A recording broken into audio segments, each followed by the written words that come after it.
বাংলাদেশ দলে যদি মেসিও থাকতেন তবুও সবকিছু বদলে যাবে না, কেননা একা কিছুই করা সম্ভব নয়। ফুটবল দলগত খেলা, এমনটাই জানিয়েছেন হামজা চৌধুরী।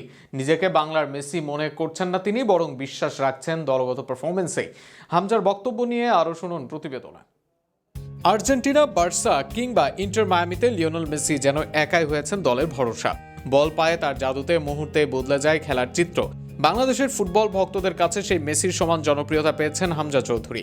তাকে ঘিরেই দেশে ফুটবলের নতুন উদ্দীপনা, নতুন আশার সঞ্চার।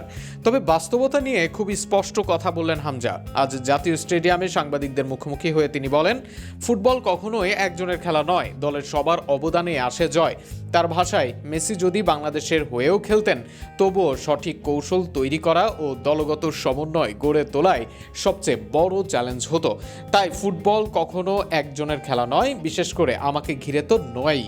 বাংলাদেশ দলে নিজের ভূমিকা নিয়ে আত্মবিশ্বাসী এই ব্রিটিশ বাংলাদেশি মিডফিল্ডার তিনি বলেন, আমাদের শক্তি ঐক্যে। আমরা যদি একসঙ্গে থাকি তাহলে ইনশাল্লাহ দেশ হিসেবে সাফল্য অর্জন সম্ভব। এশিয়ান কাপ বাছাই পর্বে হংকংয়ের বিপক্ষে খেলতে গতকাল ঢাকায় পৌঁছেছেন 28 বছর বয়সী হামজা। আসন্ন দুটি ম্যাচই তার জন্য বড় সুযোগ এবং দায়িত্ব। 9 ও 14 অক্টোবর হবে এই দুটি ম্যাচের প্রথমটি ঢাকায়। সমর্থকদের প্রত্যাশা আকাশচুম্বী, কিন্তু হামজা তাতে কোনো বাড়তি চাপ অনুভব করছেন না।